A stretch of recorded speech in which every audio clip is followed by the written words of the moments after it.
One West, y'all. I'm Shy XL, man. And let me tell you something. We different over here. We big steppers. Let's go. Go get a big stepper. Hard body, One West rapper. Put on for my king, my niggas. Certified One West hitters, whoa. Go get a big stepper. Hard body, One West rapper. Put on for my king, my niggas. Certified One West hitters, whoa. Yo, what you say? No, we don't play you out your mind. Watch what you say, that type of shit could get you lined. And if you search, then let me tell you what you'll find. The city is mine. Just a mud who became the pick of the litter. Now my name ring bells when you talk heavy hitters. Nice nigga, but don't make me transform like Thriller. Sam Cooke a nigga beat like I was born by the river. Go get her, you piss her, you get off of the shitter. Can't put you in the spotlight, you niggas are with her. Keep an eye open around for any nigga that slither. Cause it ain't no sunshine here like Bill Withers, whoa. Fuck you know about this life I live. How you gon' talk to me like I ain't lose no rib? Like I ain't lose no crib, ain't lose no kid. Ain't sleep in my car and I ain't lose no gig. Shit, I never gave an order that I ain't did. And I ain't never take a fucking thing that I wouldn't give. Always kept it a bill, homie, I ain't fib. And if I had to go sit, then I just do my bid. Yo, my whole team full of steel beams we can't fold. Your whole circle full of some squares you can't roll. That's why we always take it to levels you can't go. Talk shit, but you can see me with these hands though. If looks to kill like Cyclops, these niggas wanna see me in Pine Box. Know that on my watch, got a better chance to rewind clocks. When you quit, nigga, when time stops, bitch. Go get a big stepper. Hard body, One West rapper. Put on for my king, my niggas. Certified One West hitters, whoa. Go get a big stepper. Hard body, One West rapper. Put on for my king, my niggas. Certified One West hitters, whoa. This flow is award-winning. Torment him, bomb to death, I'm bored with him. Trash him, throw him away with the has-beens. Ice cold with the flow, I'm Alaskan. You was in the fucking jungle in the past tense. I be with the lions, they my friends, Carol Baskins. And like her, they'll never find a body. Tiger stripe tracksuit, feeling like Joe Exotic. Shit, I don't know what it is, but I know I got it. Feeling like Alonzo, surgical with the shotty. All you see is skull and bones, Illuminati. Probably, I be the illest nigga to do it. I just talk shit on the beat and they call it music. I just come provide you with heat, remain the coolest. You ain't never been in the street with all the shooters. I was sipping yak with rioters and looters. Gotta keep my boots laid, shoot straight. Run up on you with the deuce 8 in a screw face. It's bad out here, my style effortless. 2 hands hugging a Ruger, so affectionate. Lot of suckers don't want war, I'm respecting it. Biggest stepper, snatch your plate, the hood starving. Cause they got beard shoot trades like James Harden. Straight from NY to Philly, we still mobbing. Go get a big stepper. Hard body, One West rapper. Put on for my king, my niggas. Certified One West hitters, whoa. Go get a big stepper. Hard body, One West rapper. Put on for my king, my niggas. Certified One West hitters, whoa. Whoa. Whoa. Whoa. Whoa. One West, y'all. I'm Shy XL, man. And let me tell you something. We different over here. We big steppers. Let's go. Go get a big stepper. Hard body, One West rapper. Put on for my king, my niggas. Certified One West hitters, whoa. Go get a big stepper. Hard body, One West rapper. Put on for my king, my niggas. Certified One West hitters, whoa. Yo, what you say? No, we don't play you out your mind. Watch what you say, that type of shit could get you lined. And if you search, then let me tell you what you'll find. The city is mine.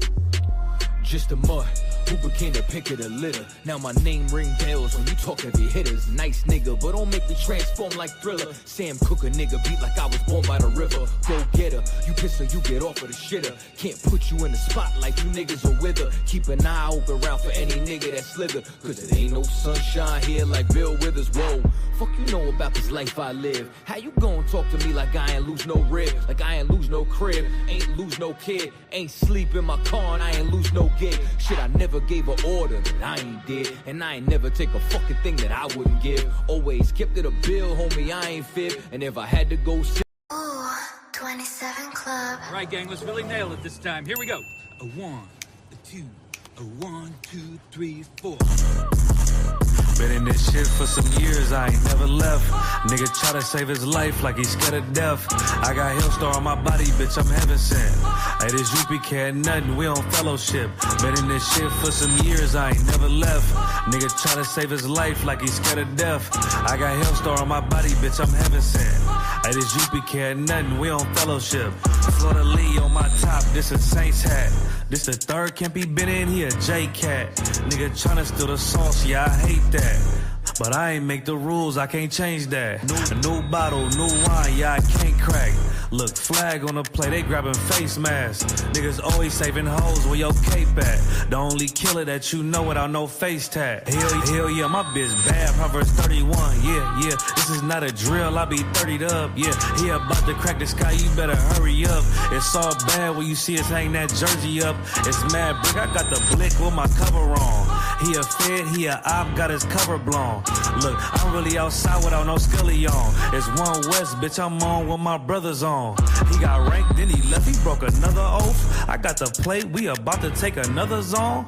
They was sleeping on the team, now they comatose. Left his brother out to dry, I guess he wanna fold. Put the oil on his head, that's another soul. I try to tell him we a pro, don't do this shit at home. She unhappy, left her man, she a 304. He try to justify that shit, he broke the penal code. Been in this shit for some years, I ain't never left. Nigga try to save his life like he's scared of death. I got Hillstar on my body, bitch, I'm heaven sent. Hey, this UPK ain't nothing, we on fellowship. Been in this shit for some years, I ain't never left. Nigga try to save his life like he's scared of death. I got Hillstar on my body, bitch, I'm heaven sent.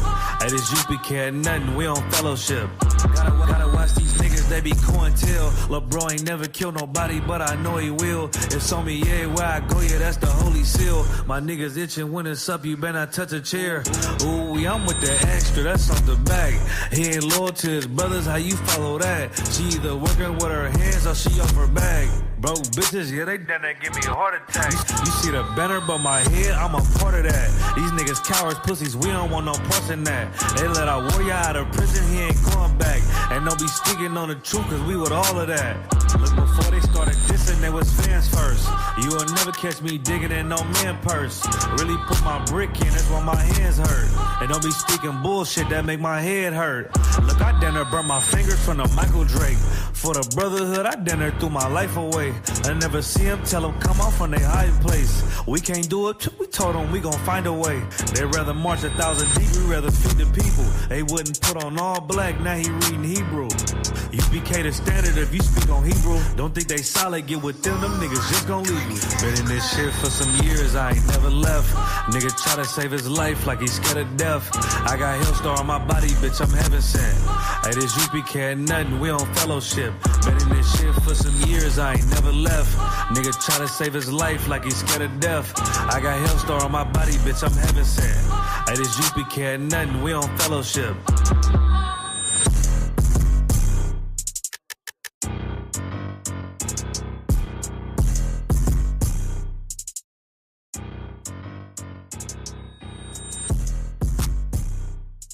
Y'all ain't ready yet, man. Here it come right now, prepare yourself. Here comes the boom! Here come the boom! Look who just stepped in the room. Got soldiers in every direction. As long as they steppin' in tune. I been all black with the groove. Watching Babylon fall to doom. Lord, know I'm ready, and I know that you know that her love is deadly, but I am immune. These niggas talking rude to whom? That's a spot you'll be moving soon, and you'll be leaving shortly. Still walking with them angels, yeah, they still enforce me. Got a whole lot of zeal, I can't get it off me. Plus I'm winning like I got a blue ribbon on me. He ain't one what, bitch, I beg your pardon. slumber party. Got it out the dust. I just began to it pretty much. That brotherhood of weapon, gotta keep it in the clutch. If it ain't one West nigga, hush. I don't wanna hear it, keep the tone down. Had a couple complications, but it's on now. So you can kill it, speculation, bitch, I'm thrown down. And if you want a conversation, set his zone down. What he say, I ain't hear him, I done zoned down. Can't walk, this a low mouth. I'm 44, I'm on another level with it. These niggas never listen, so I let the devil get his ass. I try to tell him, I'm a rebel nigga. Better be careful if you ever think I'm stepping in my pound. Cause it ain't no game, stay in your lane. Now I'm playing twisted metal with his ass. Got it out the gut. I just began to it pretty much. That brotherhood of weapon, gotta keep it in the clutch. Revenge to my main bitch, I think I got a crush. And she know that I got some sick shit inside me. Bitch, you know it's UPK versus everybody. Got the side, move the buttons like he Teddy Riley. Now I race through the track like a Ricky Bobby. Got it out the dust. I just began to it pretty much. That brotherhood of weapon, gotta keep it in the clutch. Gotta keep it with me, it's a must. Got it out the dust. I just began to it pretty much. That brotherhood of weapon, gotta keep it in the clutch. If it ain't one West nigga, hush.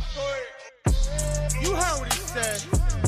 If they want West nigga hush, watch your goddamn mouth, man. We ain't the same. We not the same. We'll never be the same. We react different. We live different. And we're gonna keep on pushing this truth until your Howard shall return, sucker. And y'all niggas out there, y'all lukewarm. Y'all can never be us. Cause we hot. Burning hot.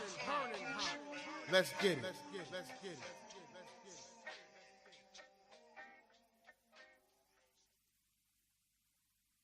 Y'all ain't ready yet, man. Here it come right now. Prepare yourself. Here comes the boom. Here come the boom. Look who just stepped in the room. Got soldiers in every direction. As long as they steppin' in tune. I be in all black with the groom. Watching Babylon fall to a doom. Lord, know I'm ready, and I know that you know that her love is deadly, but I am immune. These niggas talking rude to whom? That's a spot, you'll be moving soon, and you'll be leaving shortly. Still walking with them angels, yeah, they still enforce me. Got a whole lot of zeal, I can't get it off me. Plus I'm winning like I got a blue ribbon on me. He ain't one what, bitch, I beg your pardon. See, I knew these niggas like to do that pillow talking, so that's why I bought a Glock to the slumber party. Got it out the dust.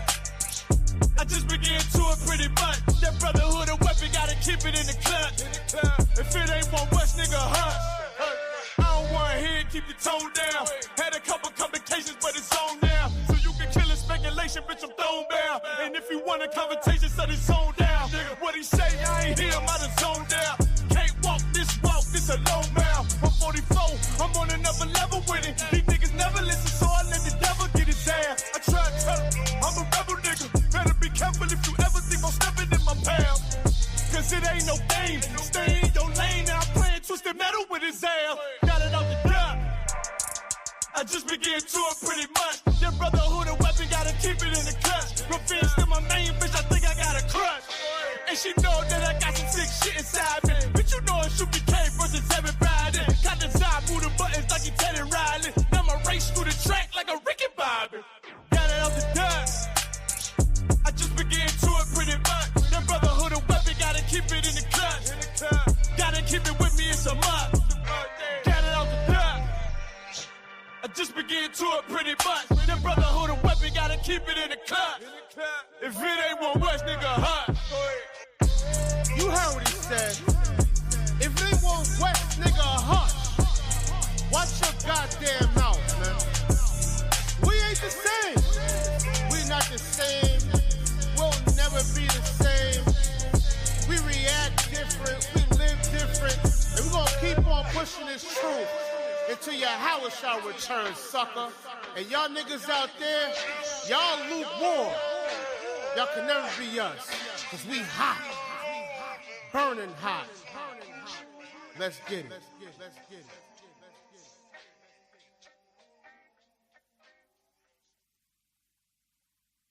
Y'all ain't ready yet, man. Here it come right now. Prepare yourself. Here comes the boom. Here come the boom. Look who just stepped in the room. Got soldiers in every direction. As long as they stepping in tune. I been all black with the groove. Watching Babylon fall to a doom. Lord, know I'm ready, and I know that you know that her love is deadly, but I am immune. These niggas talking rude to whom? That's a spot, you be moving soon, and you be leaving shortly. Still walking with them angels, yeah, they still enforce me. Got a whole lot of zeal, I can't get it off me. Plus I'm winning like I got a blue ribbon on me. He ain't one what, bitch, I beg your pardon. See, I knew these niggas like to do that pillow talking, so that's why I bought a Glock to the slumber party. Got it out the dust. I just began to it pretty much. That brotherhood of weapon, gotta keep it in the clutch. If it ain't one West nigga, hush. I don't wanna hear it, keep your tone down. Had a couple complications, but it's on now. So you can kill it, speculation, bitch, I'm thrown down. And if you want a conversation, set his zone down. What he say, I ain't hear him, I done zoned down. Can't walk, this a low mouth. I'm 44, I'm on another level with it. These niggas never listen, so I let the devil get it down. I try to tell him, I'm a rebel nigga. Better be careful if you ever think I'm stepping in my pound. Cause it ain't no game. Stay in your lane, now I'm playing twisted metal with his ass. Got it out the gut. I just began to it pretty much. That brotherhood of weapon, gotta keep it in the clutch. Revenge to my main bitch, I think I got a crush. And she know that I got some sick shit inside me. Bitch, you know it's UPK versus everybody. Got the side, move the buttons like you Teddy Riley. Now I race through the track like a Ricky Bobby. Got it out the dust. I just began to it pretty much. That brotherhood of weapon, gotta keep it in the clutch. Gotta keep it with me, it's a must. Got it out the dust. I just began to it pretty much. That brotherhood of weapon, gotta keep it in the clutch. If it ain't one West nigga, hot. You heard what he said. If they want West nigga hush, watch your goddamn mouth, man. We ain't the same. We not the same. We'll never be the same. We react. No, we go to ground. Let's take it to the concrete real quick. Let's take it back to the bricks. You know when they come up. You know what we do. We represent for our niggas, man. Our niggas, let's go. Already was born ready. I'm more ready. I'm saying this now, making sure that the morgue ready. Yeah. We got some drop-offs, battle formation, I'm waiting for you to pop off. Right after you make your first move, get your rocks off. Next thing you'll head to the dirt, we are not soft. I took a loss, but nah, I ain't panicking. I be making moves, you staying still like a mannequin. Think you got the force, but shit, I'm feeling like Anakin. Hit the chick with the lightsaber, might save her. Doing moves tight major with light paper. And H-Town on them blades like an ice skater. Yeah. At that one West Passover, sit down, take a seat to the class over. Far from sober, but I ain't puffin' on Doja. Bartender, bring me tequila. Hold the soda, shit. Hold the ice too, flood it like a typhoon. We can get 6 shooters, 10 paces, high noon. We have Player Street, all-star studded like it's all-star weekend with all my brothers. Ain't nobody fucking round with my niggas. You know who I go to ground with, my niggas. You know when they come around, if they wanna clown, then we gun them down for my niggas. Ain't nobody fucking round with my niggas. You know who I go to ground with, my niggas. You know when they come around, if they wanna clown, then we gun them down for my niggas. Ride for my, die for my niggas. Make sure me and the squad solidified. I'm down to ride, go to war like I did the job. You niggas whores, I'm the ball, plus I been the vibe. You can't feel me, unless you sip 100 proof. I got 100 soldiers with me, that's 200 boots. We get to stomping like a Kappa or a Q. But don't mistake me for no rapper, I'm the Jew. The streets cold, so I throw on the cover. You a bitch, don't get mad at me, get mad at your mother. Put my life on the line like I got me another, yeah. Shit, it's like I'm on another level here. You second tier, I'm pulling guns, that's on Metal Gear. It's hell out here, but shit, I die heavenly. AK equipped with the drum, it holds 70. Twin revolvers,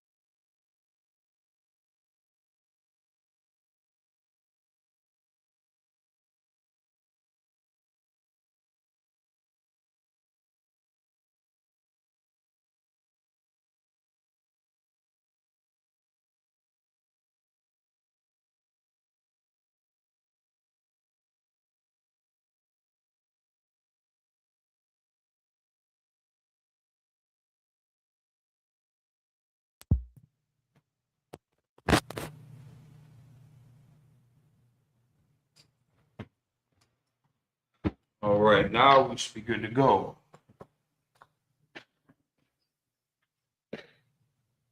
All right, there we go. All right. Shalom, Israel. Y'all about send me outside, thumb to the brothers. Y'all with Shamar Latam about send me outside to the sisters. We are the UPK, the Israelite School of Universal Practical Knowledge, established in 1969, 1 West 125th Street, Harlem, New York. We are led by Commanding General Yohana. We are not affiliated with any other organization. We need to make that part very clear, because there's a lot of people out there that do a lot of very weird things that are not supported in the scriptures. So now it's very important to keep to establish a difference between us. Yahushua and the disciples did it. You know, other brothers, I'm sure, and well, for those who might not be familiar with the story, well, let's just pull it up. Let's just pull it up real quick, like.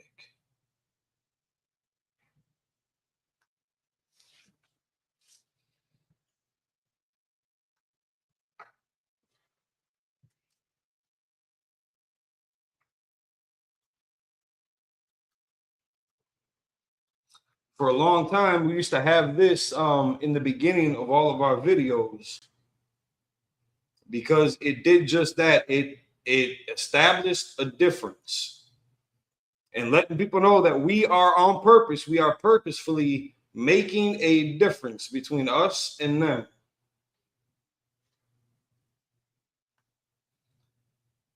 Let's see if I can share this.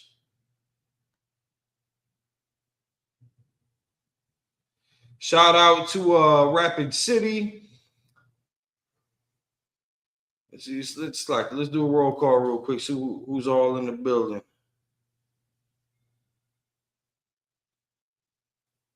We got 10 people right now. I know a couple people may have dropped off. No sweat.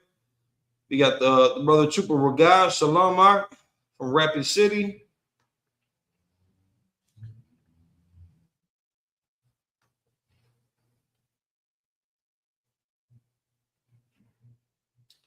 This laptop is moving slow. There we go. And it went right back up. All right. We got the sister Nazam in Louisiana. Shout out to Priest and Austin 5000 Bar. America is burning. I like that name. I think that is a very fitting name for the temperature, for the atmosphere that we're dealing with out here. America is burning. Shalom. Yahba Shem Yahshua Barakatah. Brother sent the salute out to the sisters. What else we got in here? Rapid City, we got Trooper Yahwar. Where is it? Sorry, I feel like I skipped it.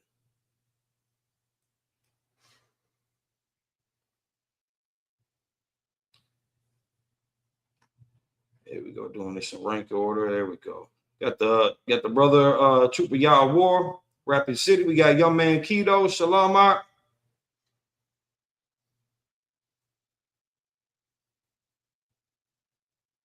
Got the sister Shanae from Rapid City. Shalom, sis.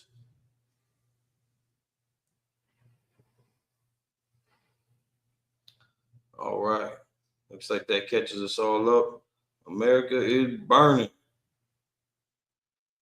Hey, to the brother, America is burning. Where you from, huh?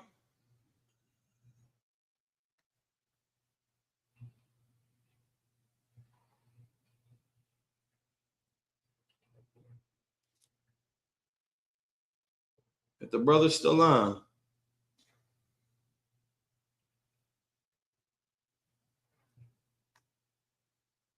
All right. Get this other page shared.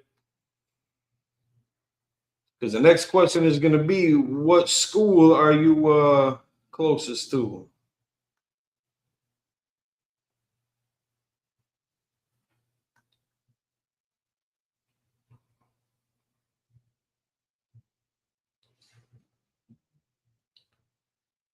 All right, so Acts chapter 19, verse 15.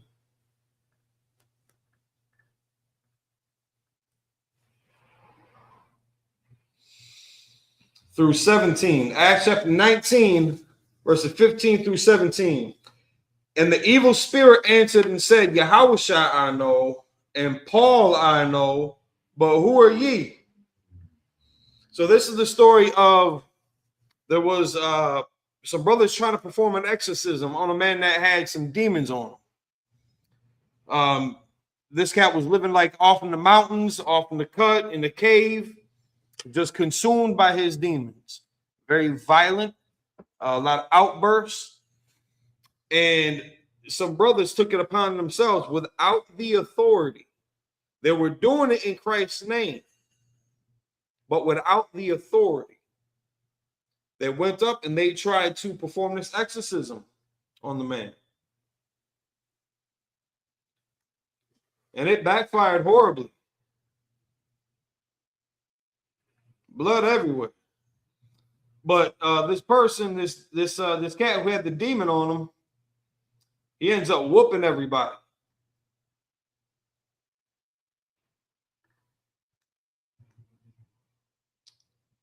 Slack it. This laptop is just slow.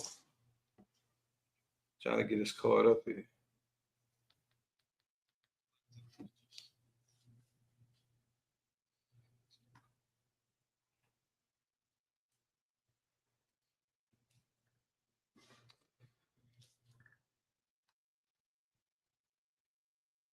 Let's maybe open up the rest of the page.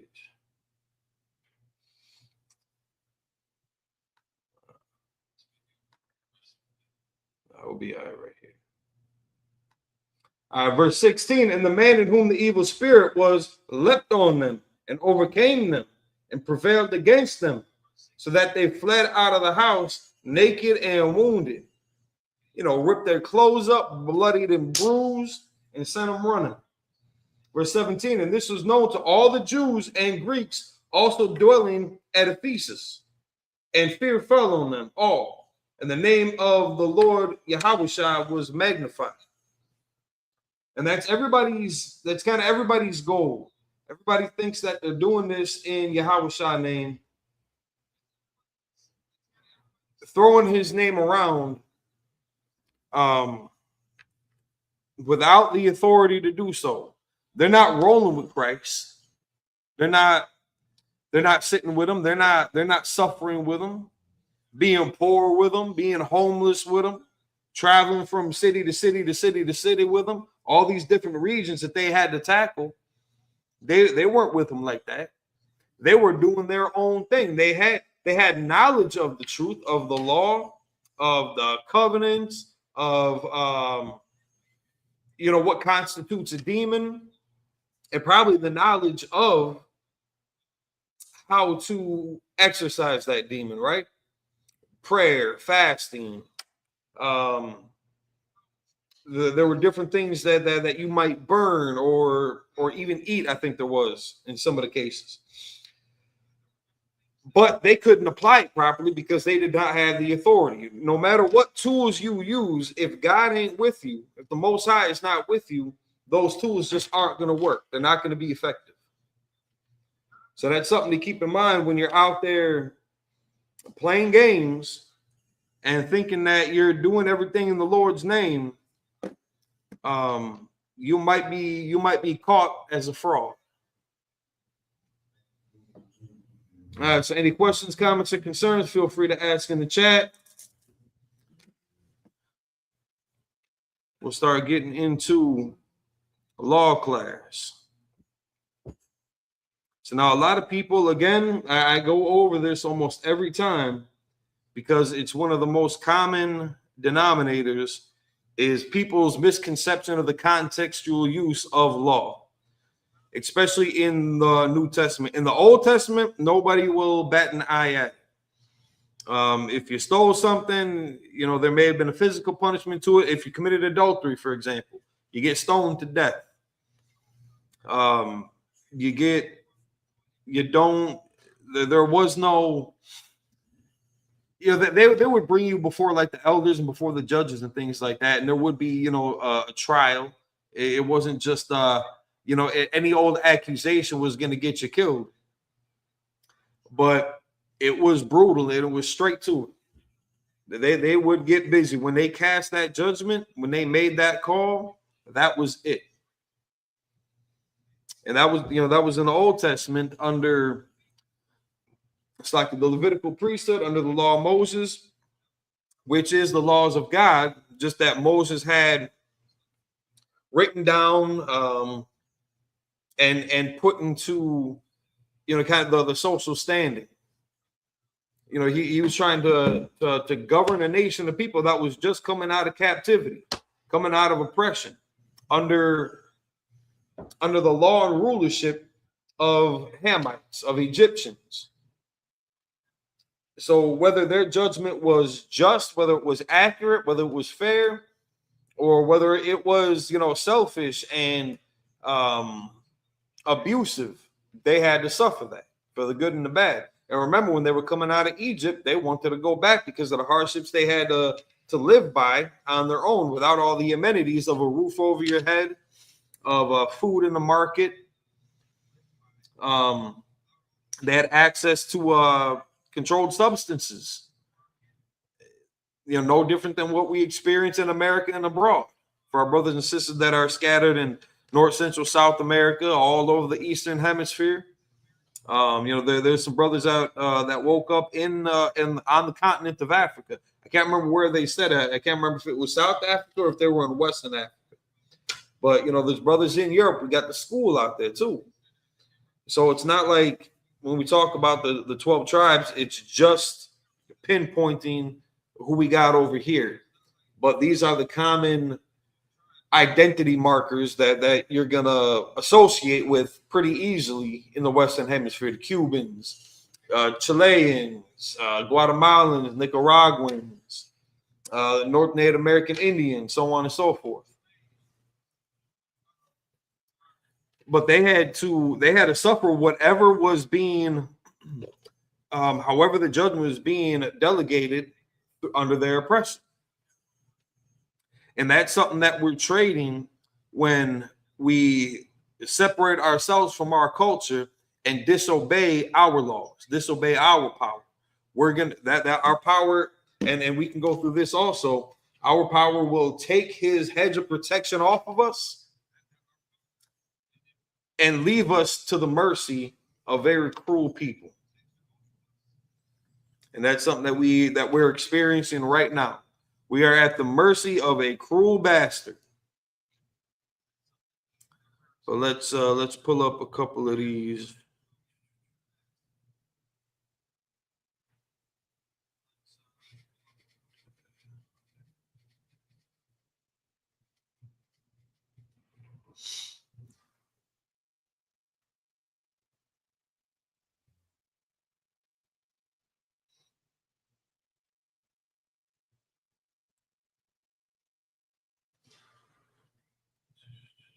So like it, bear with me. Okay. All right, so we're just gonna pull up, and you know what? So like, let me get these TVs on. So like,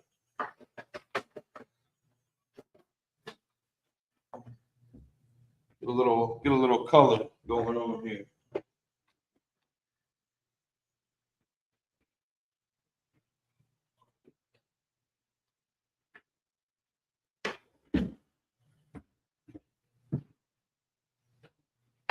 What's happening?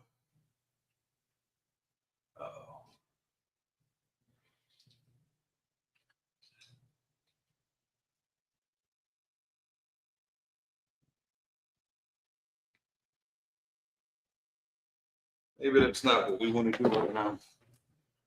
All right. At least we'll get this on. All right.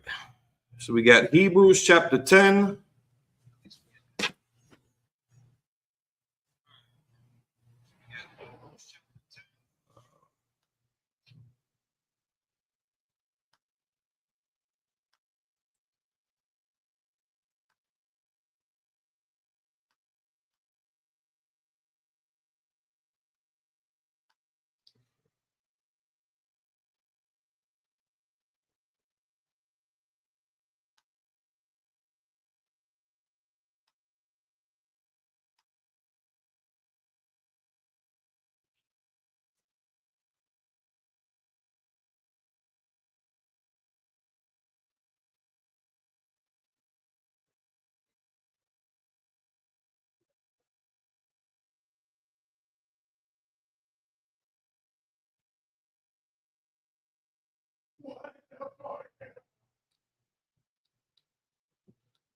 In Hebrew chapter 10, verse,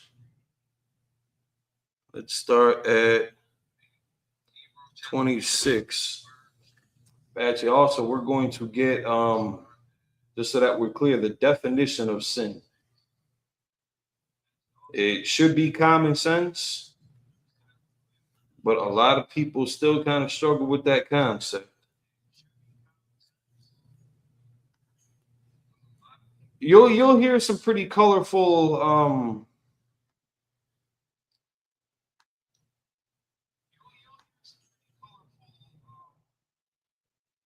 definitions, opinions that try to sound very philosophical, when sin is pretty straightforward.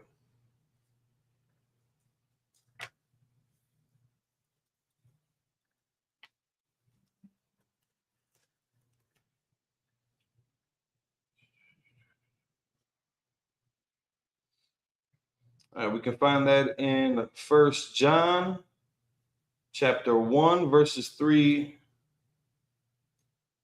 It's like 1 John chapter 3 and verse 4.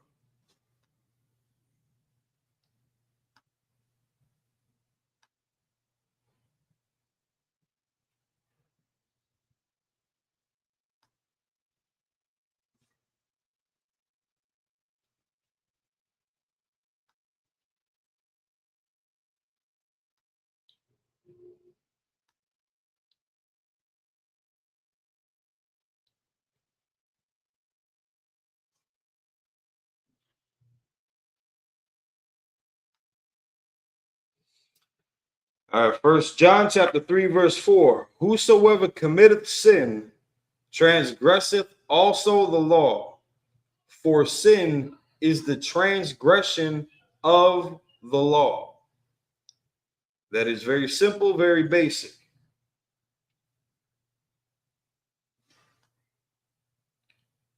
So now that we are under grace, because again, our sacrifices were of no use anymore, because we would get everything ready. We would we would almost plan a day of it, because we would set ourselves up for that. When we sin, we got the sacrifice to pay for it right away. If we steal something, we got the money to pay for it right away.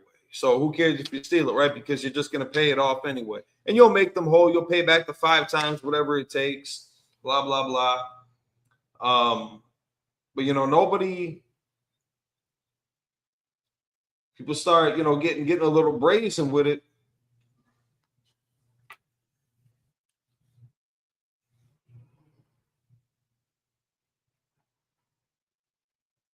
And made it so that, that covenant that we were holding on to, that kept us alive, that we won wars by, what, again, separated us from the other nations, from all the heathens. We tore down that covenant. And we became just like everybody else. We became victim to all these different world powers, the Assyrians, the Babylonians, the Egyptians, the Greeks and the Romans, the Americans, all because it was, better for us in those moments to, experience that instant gratification. A lot of it is just pleasure seeking. Most of the issue wouldn't have been, just because in the Old Testament, you don't hear too often about any discrepancies on them eating unclean foods collectively.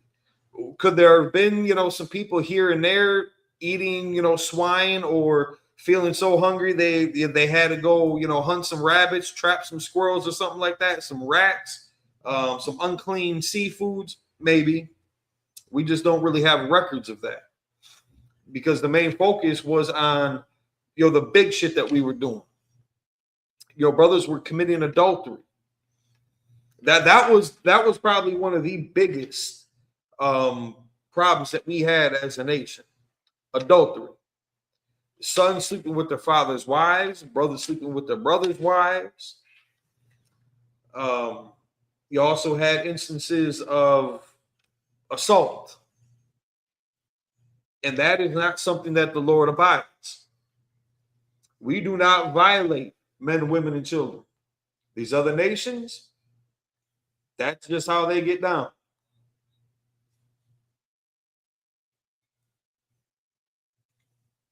It's almost second nature to them because they don't have a law to live by.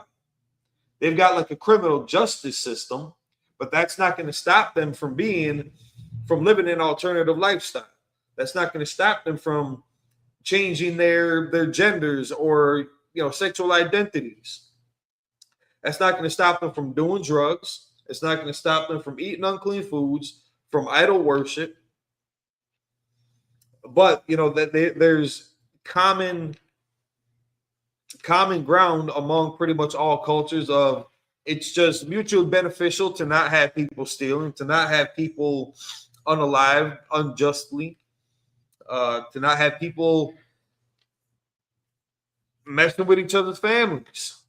These are all things that as men and in different various communities we kind of all have in common because of the emotions that can stir up and the consequences that can shortly follow.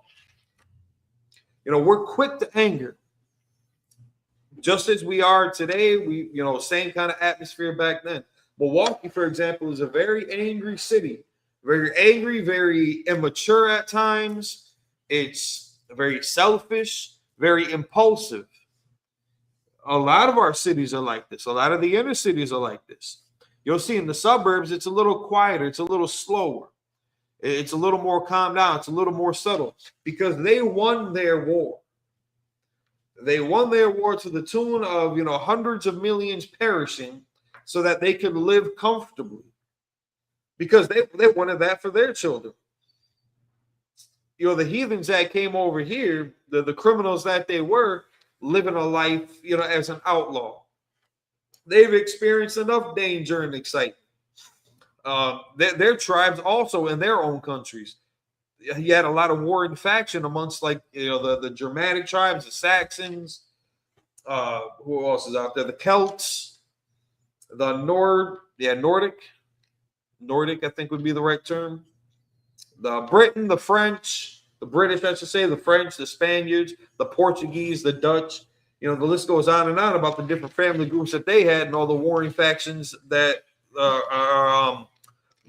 internal wars that they had fought as a people, as separate countries. We had undergone, some similar instances too. There was a little issue with Benjamin. A little issue with Benjamin that caused some division and had the whole nation fell on Benjamin.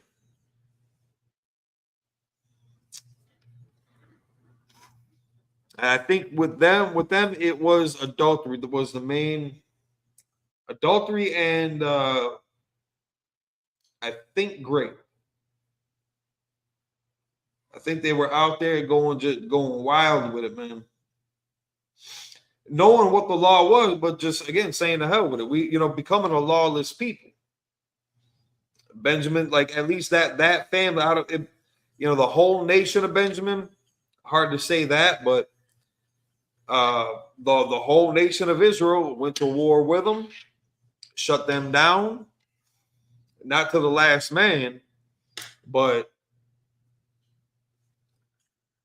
destabilized their foothold, their power, their structure, and then that had to re-straighten everything up.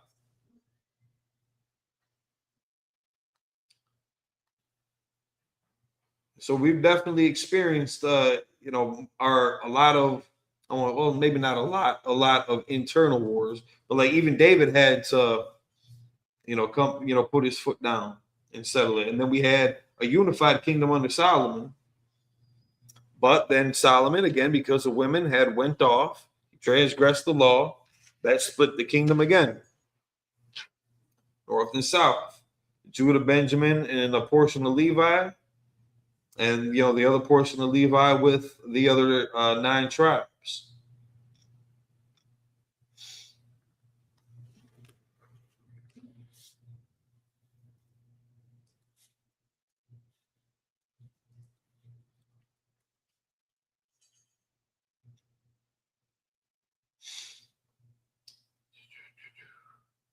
All right, Romans chapter 6. We're going to get a few of these lined up.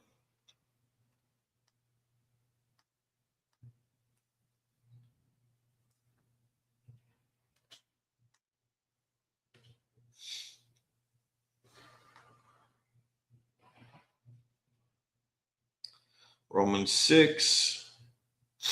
We got 1 John chapter 3. We got Acts chapter 19.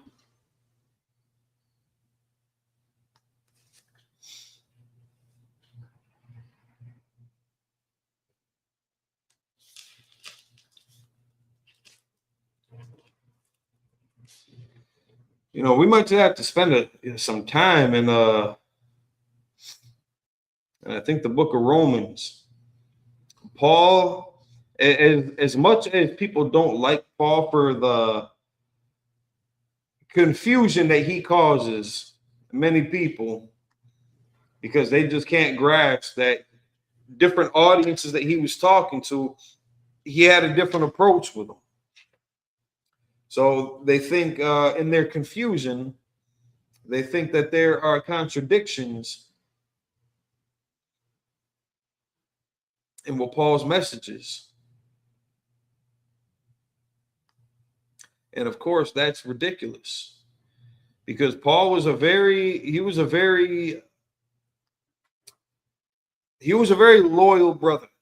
He was loyal to the order that he came from with the Pharisees, and he was very loyal to the brothers that he was with when he came into the truth.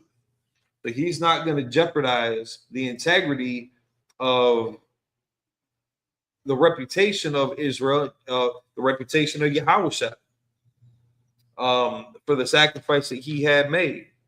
He's not going to jeopardize that by squandering the truth so that people can now eat unclean foods. And it doesn't make any sense. And again, that's normally, especially when you talk to Christians. I've never had a conversation with a Christian where it didn't usually kind of go down this path. When we're talking about the law, it's kind of one of two different angles that they try to play. One, that the law is dead, it's done away with, but they're talking about the punishments that come with the law. Try to get some of these verses.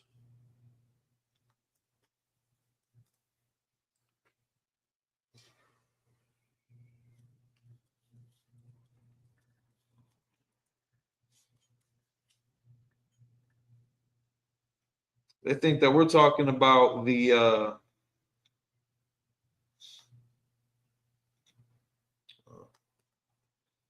punishments, strictly the punishments that are associated with breaking the law. Now, in Yahushua's time, like he had told that one woman who had committed adultery, when they brought her, they didn't bring the man. That was supposed to be part of that case as well. They didn't bring the man, but they did bring the woman. And he told her to, go and sin no more. So now there wasn't like a monetary penalty for committing adultery. That it wasn't, that kind of offense. In today's government, there probably would be. Or pretty much everything else, like there might be some restitution that you got to pay. Court costs and all that stuff.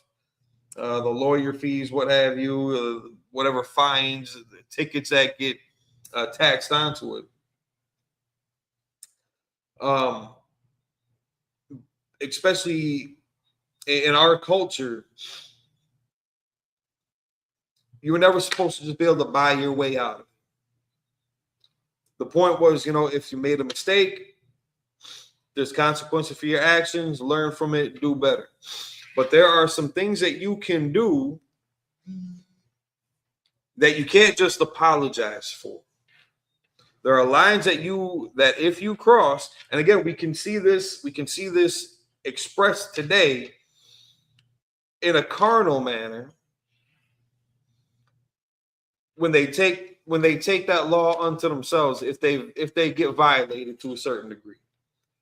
Even between men, if you were to steal from one another, normally that doesn't always equate to your house getting shot up, or your grandmother's house getting shot up, or your baby mama's house getting shot up, or your brother's house getting shot up. It always ends up kind of going down that road to some of the extremes. Normally, I mean, you throw the fair one, win or lose, you move on from there. Okay. Pay the brother back. He gets his property back. Maybe he taxes you a little bit. Now in Israel, we have that concept as well. If you stole something, I believe, save for starvation. If you're stealing, from the market or from an individual who has, some of the stuff that you're looking for, because your family is starving or because you're starving, there's a different consideration that gets taken into. About to just use the same word over and over. There's a different consideration applied to it because of the motive behind it. But if you're just stealing just to steal because you're coveting, something that your neighbor has, or you're being cheap about it, or like maybe you just don't have the money for it, but you just really, really wanted it. Your life doesn't depend on it, but this hat or these shoes or these pants are just they're too damn cool to miss the opportunity. If all you got to do is sneak inside and steal it. Some people just can't leave their hands to themselves. But there's, a restitution applied to it that you can see some of these in Leviticus.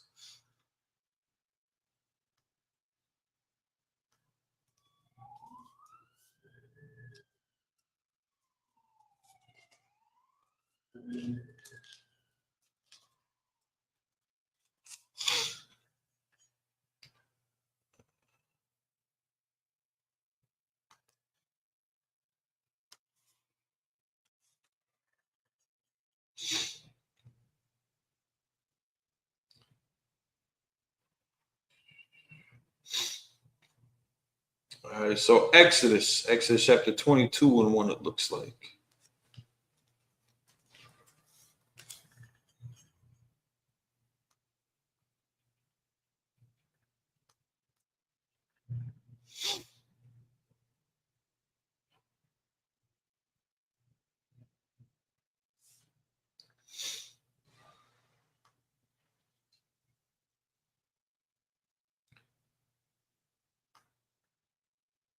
Share this tab just so we can all read along. They say we're saved by grace. Who do we got? Salakia. Got a couple other people had joined the room. All right, David Coronado from Beaver Dam. Shalom. QS Food Review. The difference between the letter of the law and the spirit of the law. Absolutely. We'll explain the difference between the letter of the law and the spirit of the law. They say they're saved by grace. UPK Adam, Shalom from Greenville, South Carolina. Shalom Akim, welcome to the class.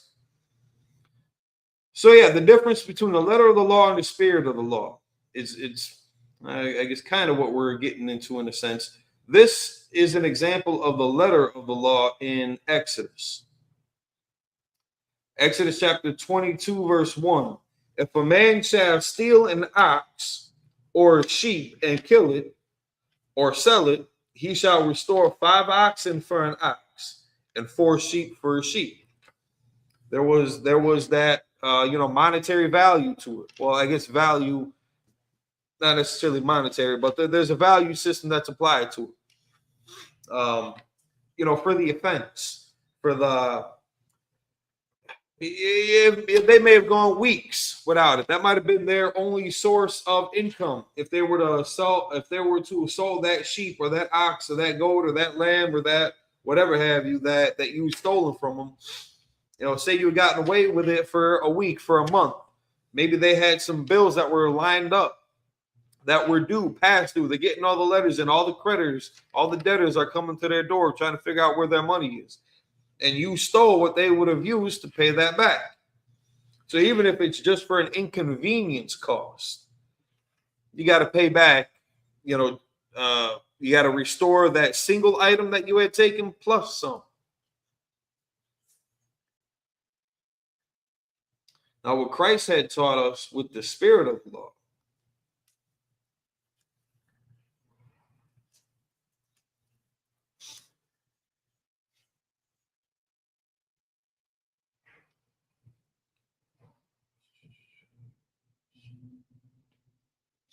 yeah, we might have to take a day to just spend some time in Romans.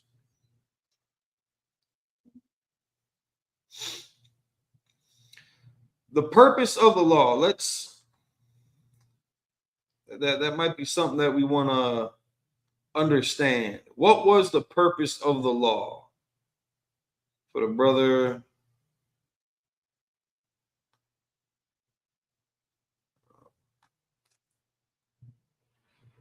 QS Food Review. The purpose of the law.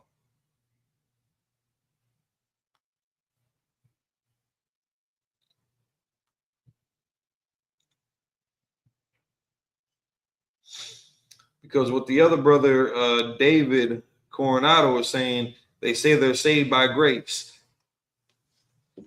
That's true to an extent, because that grace is just what we are responsible to do amongst each other, as far as, because even in captivity we still had, you know, the elders, you still had the Sadducees and Pharisees who would have delegated the law, but again, they were more after the letter of the law versus the spirit of the law. They were more about putting people to death, you know, for the things that would have traditionally cost them their life had they violated. So by grace that Yahushua had given us, they're no longer able to authorize that judgment of punishment. Their life would be spared. Again, certain things, though, would get paid back. Again, like with the concept of stealing and things like that. It's not just that you get to steal stuff and then now, you know, you ain't got to pay nothing back. That would still be satisfied. But you're going to see how this grace is what had kept us from just killing each other left and right for the transgressions. And as we read in that story, again, with the adulterer, or with the adulteress, he who is without sin cast the first stone. Nobody in that crowd would have been able to authorize that stone, or that stone, which lets you know that everybody else out there had something hanging over their head too. And that's not too far-fetched when we look at the churches today and the people that are sitting in seats of authority just in America. You know, they, for whatever reason, they give you celebrities and entertainers and athletes because they have money and prestige and popularity. Somehow that gives them authority to make, you know, to make certain judgment calls, when they are some of the most foolish people out there. How many celebrities, you know, have gone through drug rehabs? Have got a mugshot out there during, you know, damn near during the height of their career. We're seeing with the Diddy parties, with the Epstein list, all these high-ranking people that are being exposed for some things that wouldn't be like civil law, breaking, you know, civil ordinances. A lot of it is sexual deviancy, but a lot of that sexual deviancy is would have been punishable by God. So now that grace that Yahushua afforded us that kept us from exacting those punishments against each other, that doesn't necessarily save you from the Most High. He might still put you to death for the things that you've done. We're under grace even now. And as wild as we are, you're not seeing some of the craziest people out there who is what's that brother named Tukey Williams, one of the founders of the Crips. You know, he just got released from jail. Who knows what? I don't know all the details of that man's life, but you know, he had built up a reputation over the years, and a lot of that had to do with violence and exploitation of his own people. But he's still alive. We're gonna get that scripture too about judgment kind of taking so long.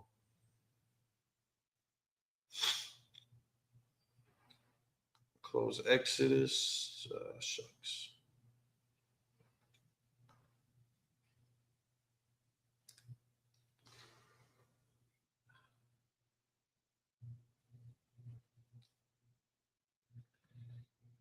Slack. I just closed the window that I didn't want to. We had Romans 6.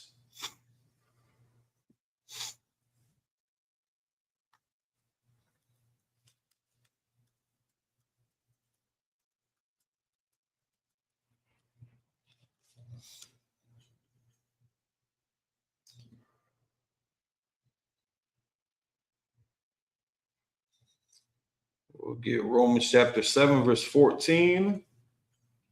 That'll be one piece that we look at.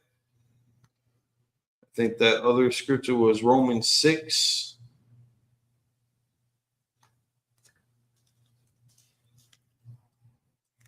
And 20.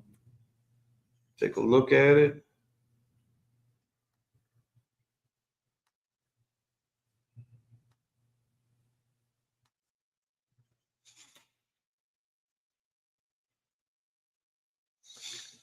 Okay.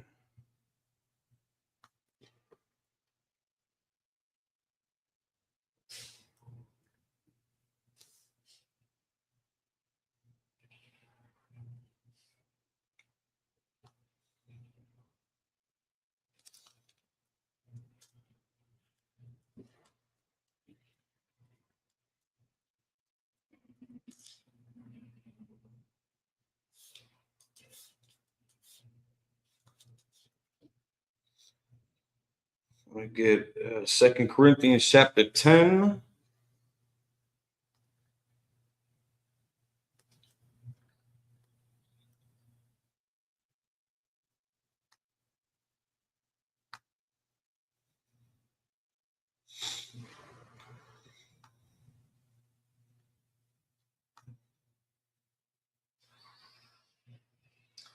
All right, so we covered 1 John chapter 3, verse 4. Whosoever committeth sin transgresseth also the law, for sin is the transgression of the law.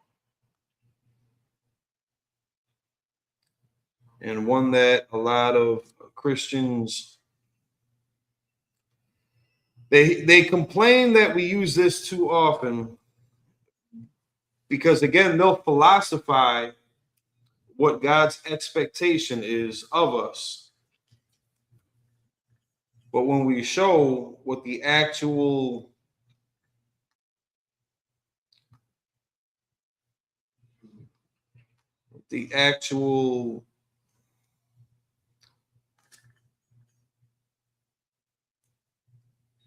responsibility looks like, it causes problems. So 1 John chapter 5, verse 3.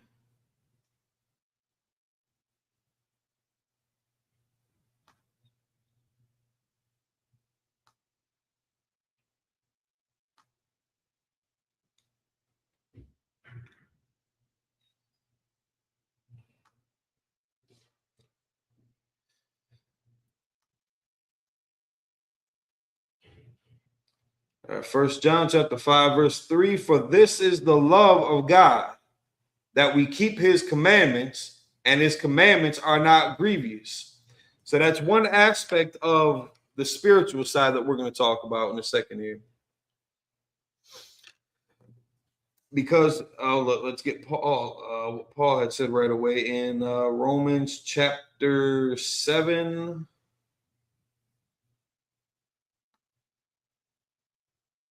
Where did I just have it? Romans chapter 7, verse 14. Romans chapter 7, verse 14. For we know that the law is spiritual, but I am carnal, sold under sin. Your carnality is the issue that he's talking about here. The law is spiritual because what is the law? The law is simply whether it's written down on the tablets, on paper, or if it's written down in your hearts like we had been taught in the New Testament. It's a codified set of rules. And in our case, it's something that defines our culture. It gives us boundaries. It gives us rules to live by, lines that you can and cannot cross without consequence. And it sets us apart from all the other nations. But there's no like this right here. This is a phone holder. Just a little, extended little case platform.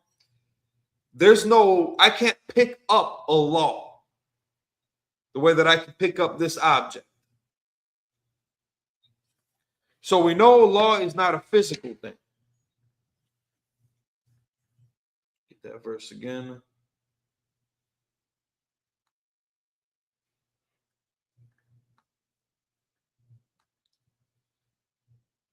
We know the law is not going to be a physical thing.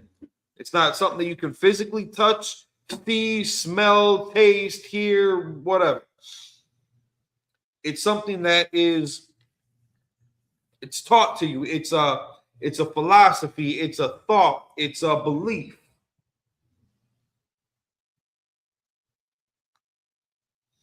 And according to some people that like to try to, number everything 1, 2, 3, A, B, C, some people say, there's over 600 some odd laws. However many laws there are, nevertheless, there are laws to follow. But it's a spiritual endeavor that we take because, again, this is what separates us from all the other different nations, different people, the heathens, pagans, idol worship, everybody else's different customs. This is what keeps us set apart from them, is our laws. And that they are not grievous. Again, what we had read in 1 John chapter 5 and 3. This is how you show love to the Most High.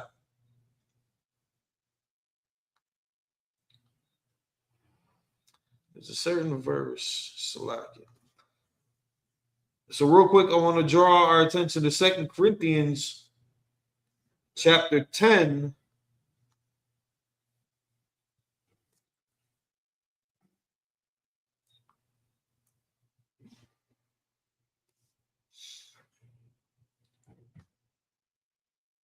Share this portion of it. The focus is going to be 2 Corinthians chapter 10, verses 3 through 5. For we walk in the flesh, we do not war after the flesh.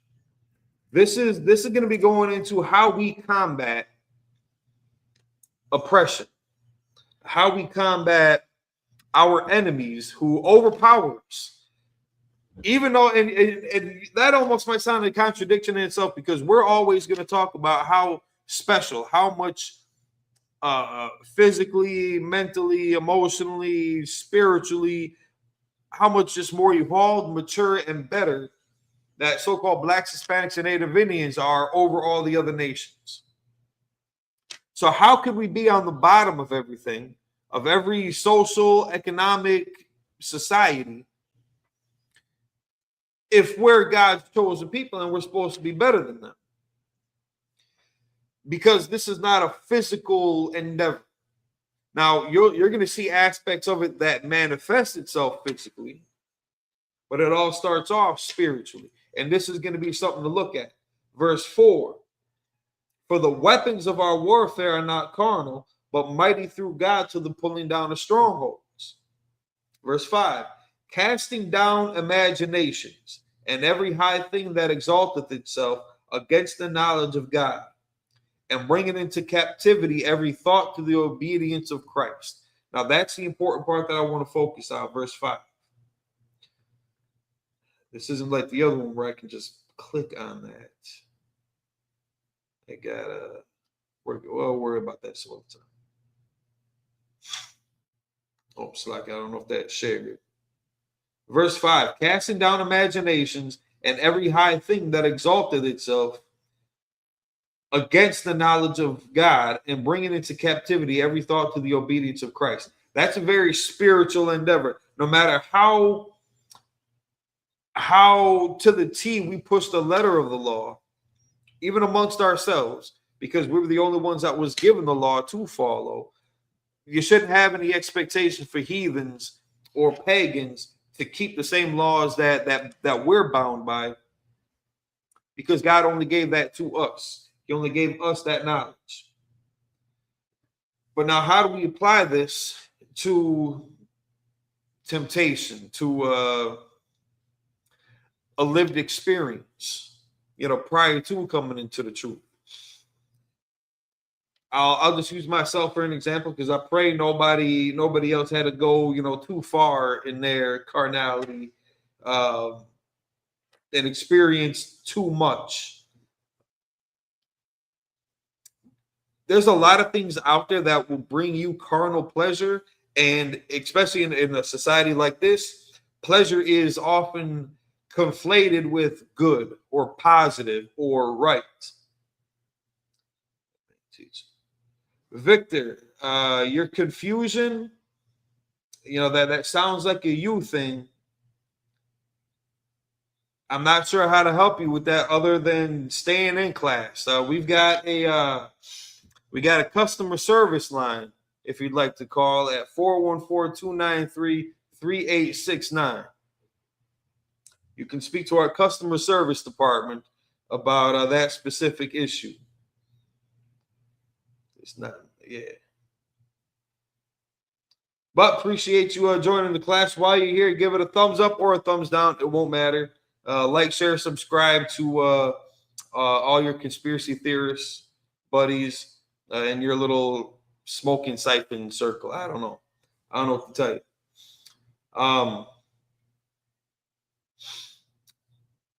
Damn, almost lost where I was going. All right, so how do we apply this? Casting down the imaginations. This is that spiritual endeavor that we're talking about. So keeping the law spiritually.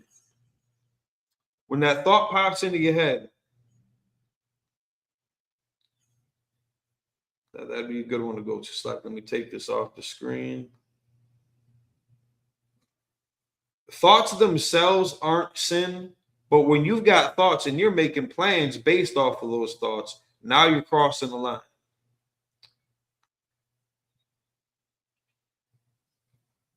Man, select.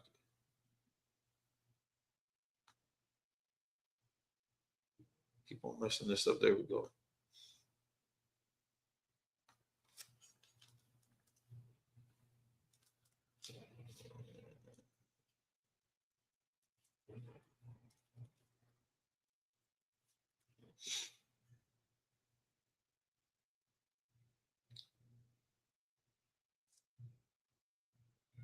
It's going to be a good example of the spirit of the law.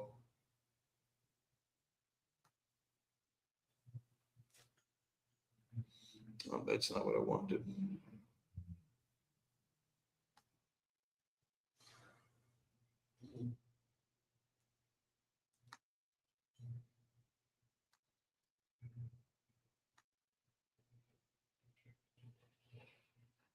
Because again, the letter of the law is just what's, physically written down, and the punishments that are followed through with. So you got the letter of the law that says, thou shalt not steal. If you steal, X, Y, and Z is going to happen to you depending on what you stole and why. If you commit adultery, You got that written down. That's the letter of the law. That those people that are caught in adultery, they get stoned to death. That's following the letter of the law. So now, how do you keep the law spiritually?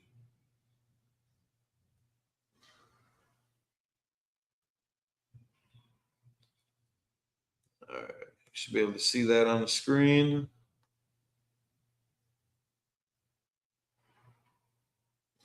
Trooper Mashah, shout out to Florida. Trooper Mashah, Shalom. Oh, Salaki, I misread that. This is the rib of Trooper Mashah. Shout out to Trooper Mashah from Florida. Nonetheless, a shout out to his rib. Shalom, sis. Yahweh Shemal Atah Shemi Yahweh Shai.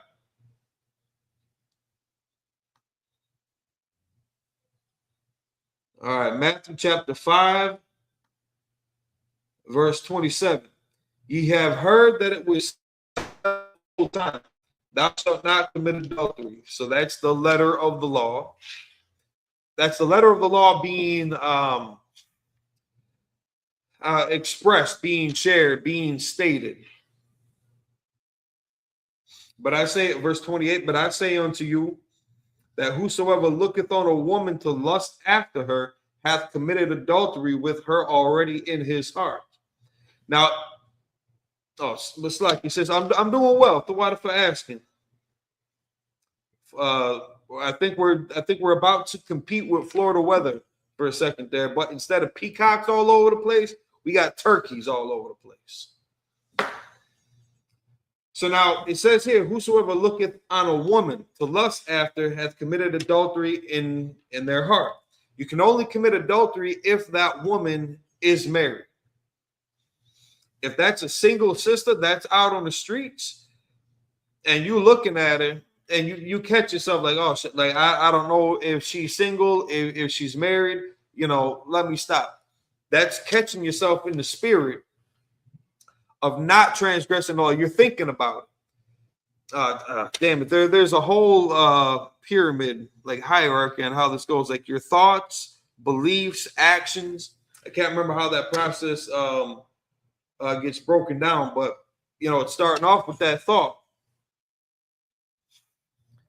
And spiritually, you're conditioning yourself to not act on that thought. You might be hungry and you might be going to the market and they might have all the food out there. And you might be thinking, all right, let me just grab this and then run. But you're conditioning yourself spiritually to keep the law. Because you could also ask that vendor, that merchant, if they could either come down on the price, would they mind doing you a favor? Maybe you can work something out, get them back the next time. Maybe you can help take up the trash. Maybe you can help clean up their booth area, sweep up a little something, haul some of the boxes, help them break down at the end of the night, help them set up at the next event, build a relationship. That way you're not embarrassing yourself too. Because there's a level of pride and ego that gets damaged when you have to sneak and operate really low. When you got to be a low life to make your means, which is what Esau was cursed with, having to live. It's like, I'm paraphrasing, having to live off the dust of the ground. The way that he would survive, the way that he would maneuver, it was real low. It was real creeping. Esau is a very manipulative, very shameless individual. And that's how they built their kingdom. By not giving a shit. They may have made all these pacts and treaties and promises that they never had any intention of keeping, because, look at what they did with it. And what does the scripture say about them? Their words were smooth as butter, but war was in their hearts. That's what we've experienced from it. So we call the so-called white man the devil that the Bible speaks of. We've got proof of it right here in America, right here in Milwaukee. When we were in Detroit over the weekend, me and Kat with I don't want LeBron and them, shout out to Detroit. when we were getting ready for camp that ended up getting rained out. That's the topic that I was going to look at, the condition of Detroit before and after integration, before and after civil rights era, and the different methodologies that were used to destroy, circumvent property, assets, finances for their own means. You know, how our oppressor had employed some dirty tactics, dirty tactics. If you look at the history of Detroit, how it was for Blacks, Hispanics, and Native Indians, because again, all of our communities were affected by them. And I'm sure other communities too. I'm sure East Indians had a hard time. I'm sure Asians had a hard time with it too. But there is a spiritual connection between Esau and us. Observing oneself, like the brother David Coronado, observing oneself by renewing yourself, cleansing yourself by the word through the law. That's a good approach to it. Meditating on the law too is what Yahweh Shai had said. Let's pull that scripture.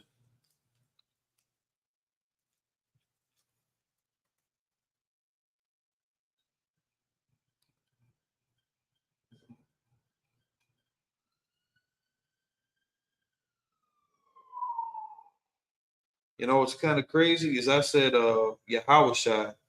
I was talking about Jesus because I believe Yahweh Shai had made mention of that. But the verse that it's initially bringing up is with Joshua, which is also Yahweh Shai. Not the same person as in like in the Old Testament, Joshua is the New Testament Jesus, but that name is the same. For anybody that may not have known that part, the name is the same. Let's just pull this verse real quick. Joshua chapter 1, verse 8.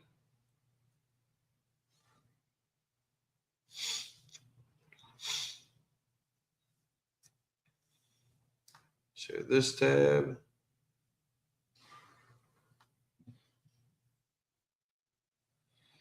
Joshua chapter 1, verse 8. This book of the law shall not depart out of thy mouth. So again, you using, I didn't want to say a metaphor here necessarily, but there is a book of the law. They had it written down. They had it organized. X, Y, and Z.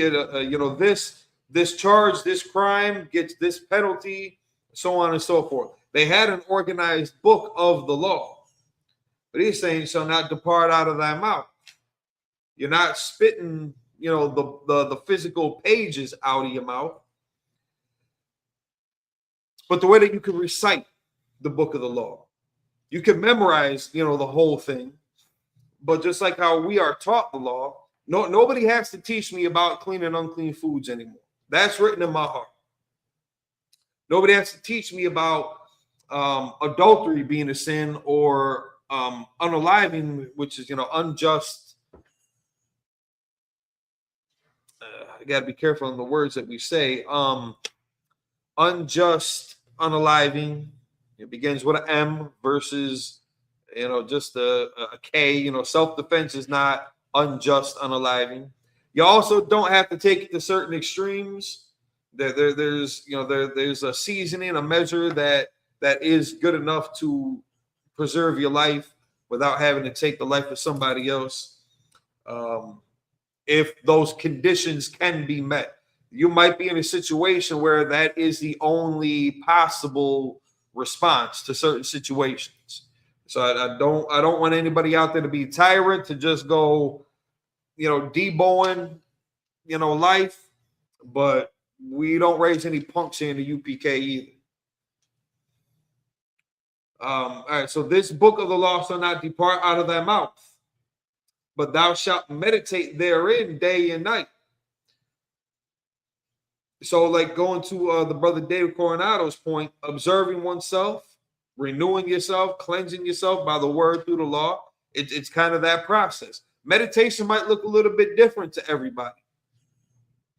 When I think about meditation, it's not just sitting there, cross legs, chanting all the laws, one by one, chanting the 10 commandments and all that, or reading through Exodus and Leviticus, what all the laws are. But, maybe studying the law, studying the law,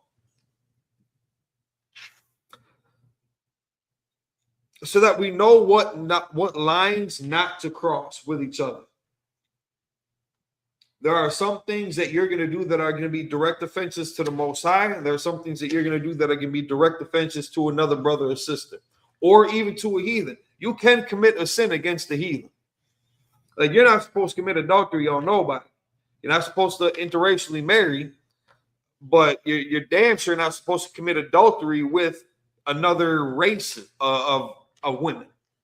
You know what I'm saying?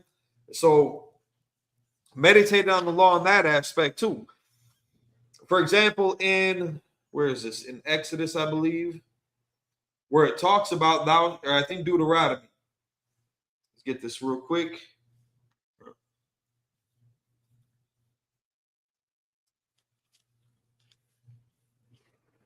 Thou shalt not give them thy daughters.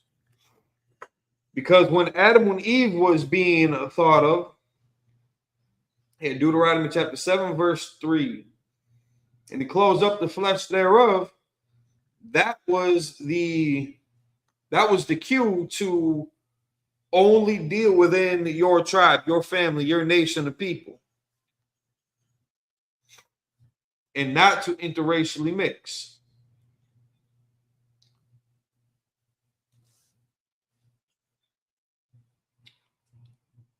So that I'll have to do. Share this page. Deuteronomy chapter 7.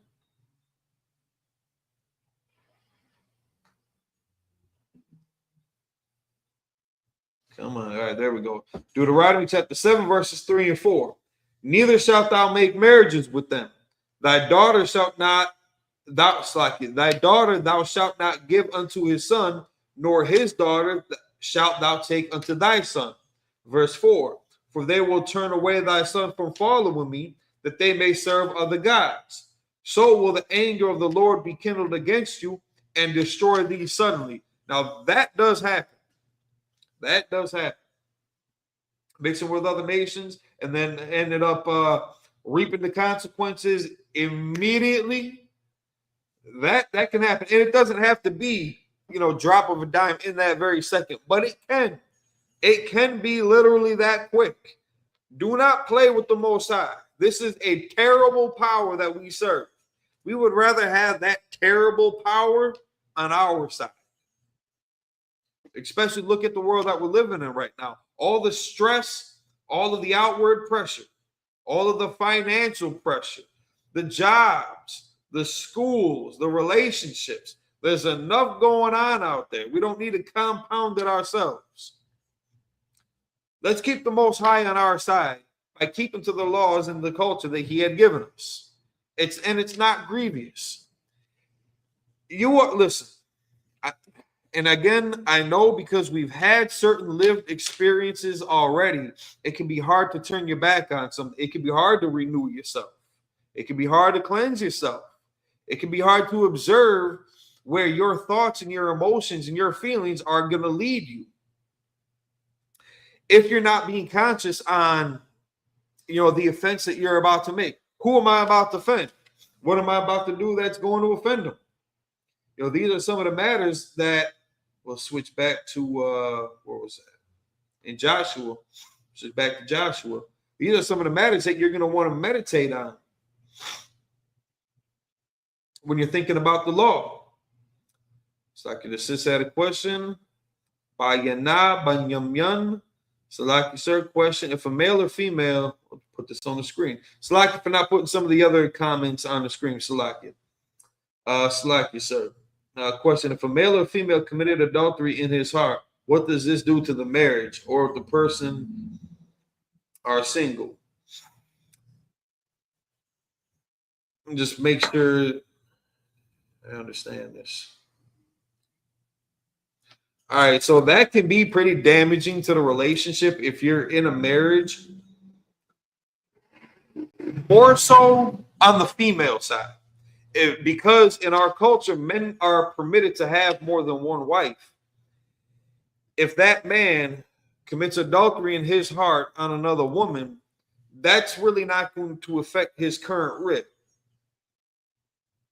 It's not like he's going to have a conversation with her about it. I mean, he might confide in her, but chances are that brother needs to go seek marriage counsel. Or, well, in this case, it would just kind of be counsel. The sister, on the other hand, that's going to be more of a marriage counsel issue.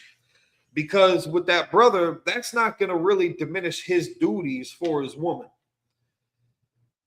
Because that could happen if he did get lawfully married to another woman anyway. Where his eye, his attention, his energy might be more focused on that new rib, and his old rib, his first rib, may suffer a little bit of that. May feel, being ignored, or not getting enough attention, or not getting enough support around the house. Emotionally, spiritually, financially, there's a couple different levels to it. But the way that we are affected by each other in some of these actions, it's going to be different sides of the fence. So if it's a man and he commits adultery in his heart against a married woman, that's really not going to affect their relationship too much, unless now he is just consumed with that lust.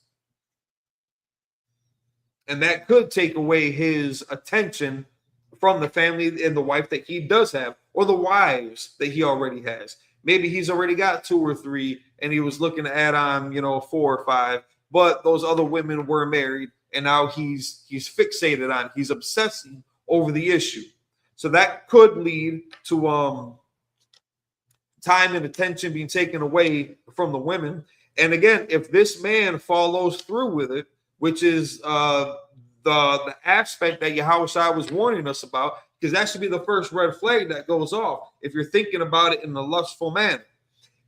If you know that that's a married woman, if you know that that's a single woman, you're not committing adultery. And there's always going to be some measure of lust that you do feel towards the opposite sex, because that's just how we are. We're visual creatures.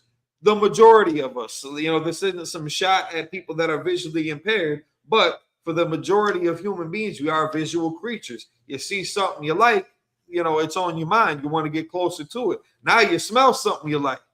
Now you get to speaking to them. Now you hear something you like. So on and so forth. Then you're exploring the sense of touch. Now you're feeling something you like.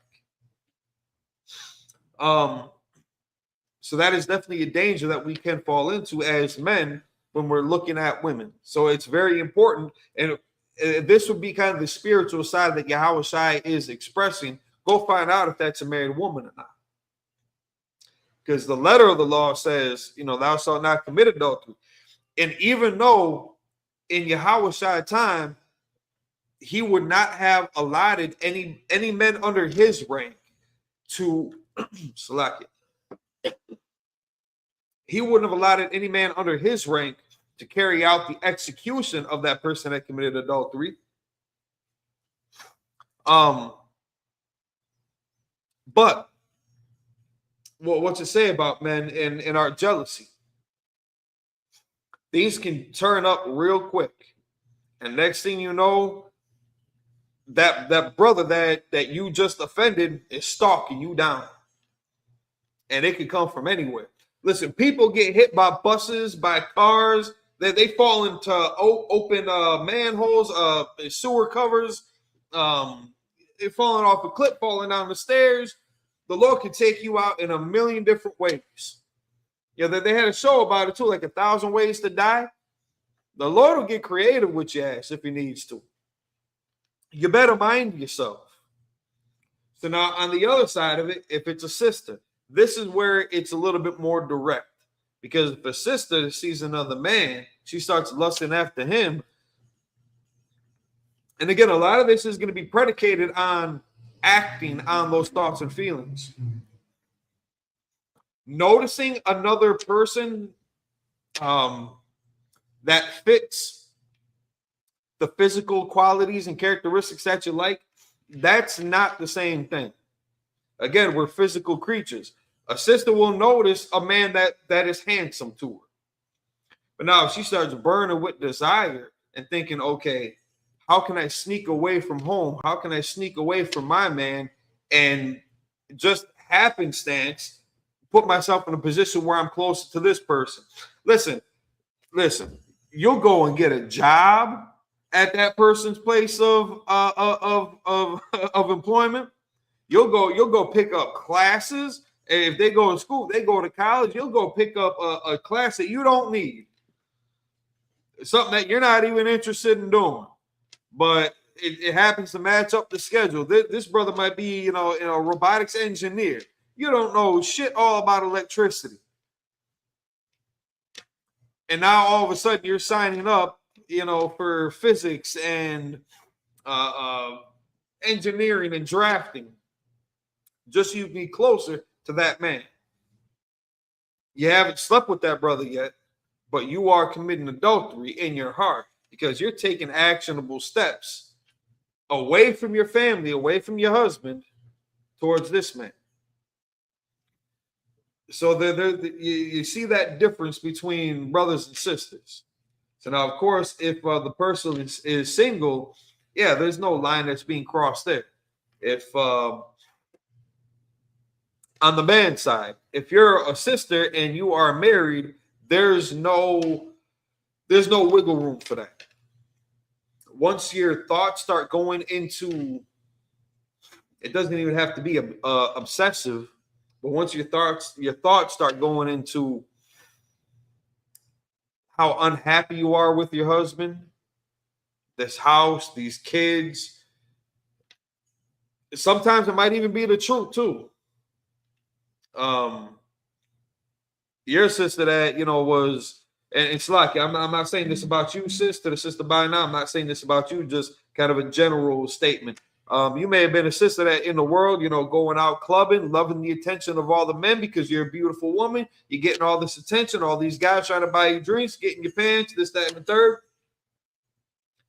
And all of a sudden you made a brother either prior to, or maybe he's already in the truth, or maybe you got with him beforehand, and then you saw his growth and he got into the truth and you stuck with him because you liked maybe you liked what it did for him. You didn't really believe in none of this stuff, but it made him a better person, made your family better. But now you're suffering different things. All the separation when the brothers got to go, to a completely different city. That's why I thought I said Slocky. Brothers got to go to a completely different region for days and weeks on end. And, the bed's getting lonely. It's feeling colder. And you don't know how to cope in those situations. And this other brother who works with you, who catches the same bus with you, who at your favorite coffee shop when on your lunch break or something like that, this person's starting to look a little bit more appealing to you because you're suffering at home. So I think it's more dangerous for women because there's no wiggle room in getting another man without committing adultery.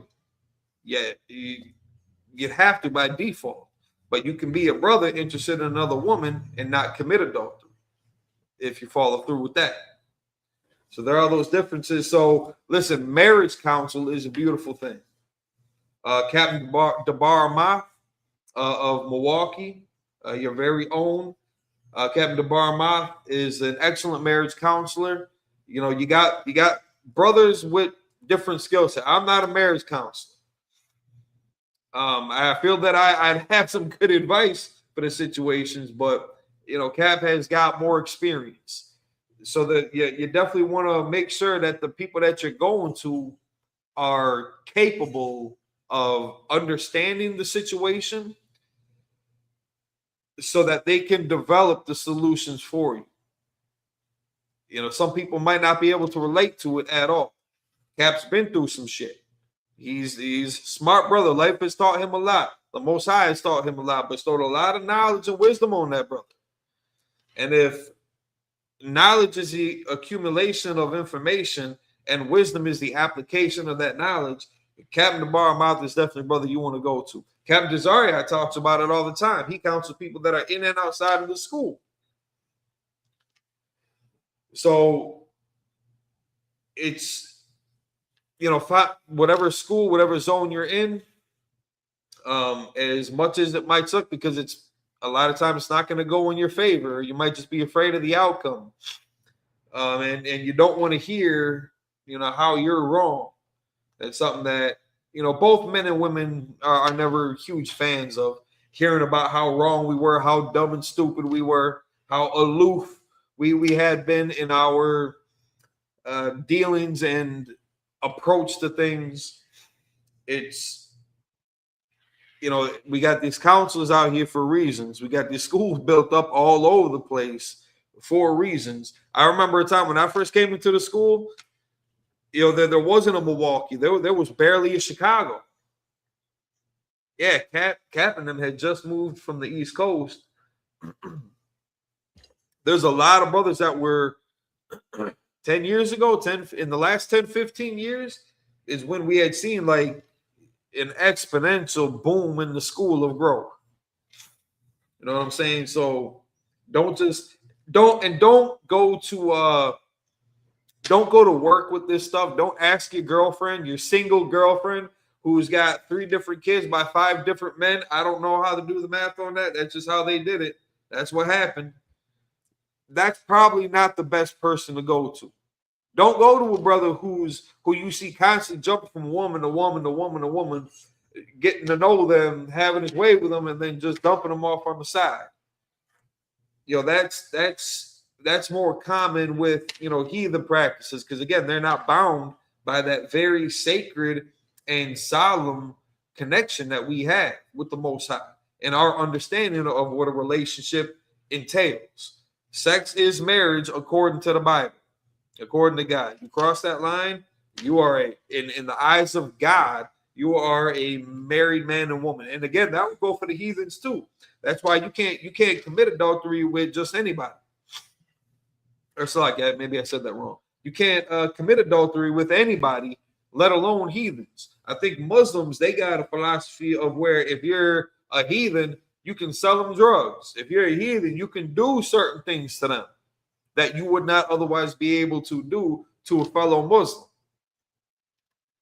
We don't have that hypocrisy. You cannot commit adultery across the board. You shouldn't be stealing from anybody. I don't care who, if it's a Fortune 500 company,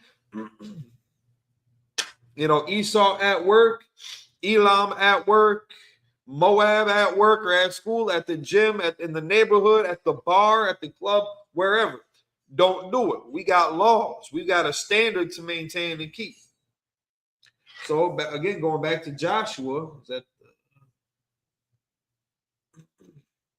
this book of the law shall not depart out of thy mouth, but thou shalt meditate therein day and night. This is the spiritual application, that meditation of it.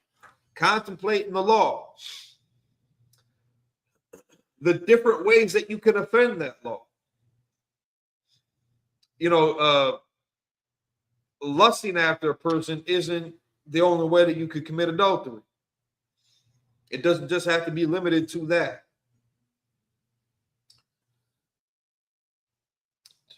That thou mayst observe and do according to all that is written therein. So the action of it, that's the spiritual side of it too.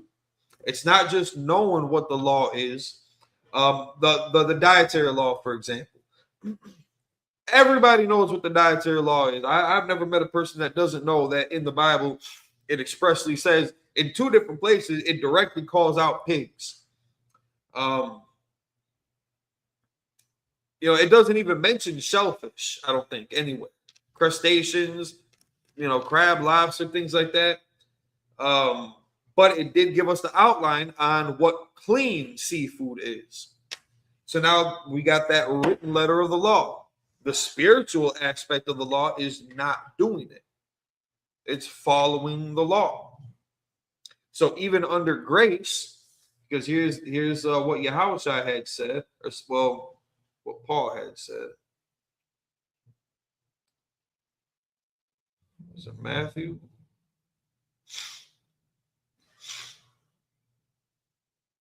Actually, let's finish this verse in Matthew chapter 5. Because Yahushua said some heavy things too. And going back to the brother David's point about, cleaning yourself, correcting yourself. Verse 29. And if thy right eye offend thee, pluck it out and cast it from thee. There, he's not saying to harm yourself. Just because your right eye, I mean, maybe you got a lazy eye and your left eye didn't see nothing, but your right eye saw that woman, that married woman, and that's what got you to lust after. It was that damn right eye of yours that couldn't keep, its hands to itself and looked in that direction. Your left eye was innocent, wandering around playing softball over here, but, the right eye, zoomed in on this target, and now you're in trouble. So now you got to cut your eye out. That's not what this is saying. I feel like I need to make that disclaimer in case somebody, has an issue one day, when they're walking down the street. For it is profitable for thee that one of thy members should perish, and not the whole body should be cast into hell. And again, hell just being in this case more contextually condition of anguish. But what was it saying? It is profitable for thee that one of thy members should perish, and that not thy whole body should be cast into hell. So all that's talking about is, separating yourself from any of those obstacles, any of those temptations that might lead you down that path. So now,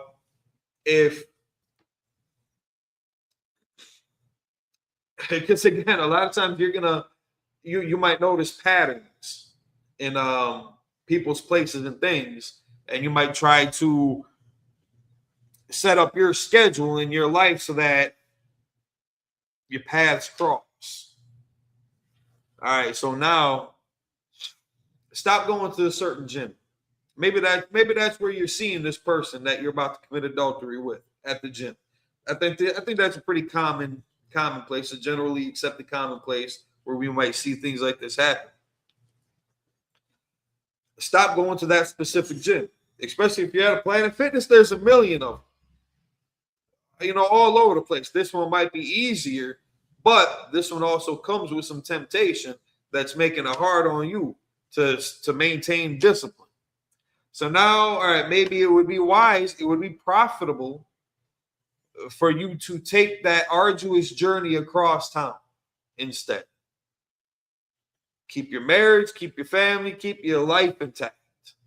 It'd be profitable. It would behoove you to take to exercise that wisdom, that knowledge of, all right, I'm having problems over at this gym. That's the information that you're gathering this whole time. I got problems over at this gym, especially between 3 and 5. Maybe if you go after 5 now, because maybe you've been there, you see him every day. It's been like 3 months. Only this past week though did it start becoming an issue because she started using the treadmill right in front of you, or switched up her athletic gear. And now you're taking notice to it. That eye is starting to offend. Instead of going from 3 to 5, maybe go from 5:30 to 7:30. Maybe start a little bit earlier. Or again, maybe just take that trip to a different gym, different location, different gym membership. Maybe instead of Planet Fitness, maybe you got to go to, I don't know where some of the new ones are, Crunch or something. We got this one spot, really cool gym if you're ever in Milwaukee. It's called the Brickyard. Good old school spot, man. For people that like throwing mini cars around and shit like that, real manly shit. The Brickyard is definitely a good spot for you. But maybe you got to get a different membership at a completely different place. Maybe you don't go to lunch to this Starbucks.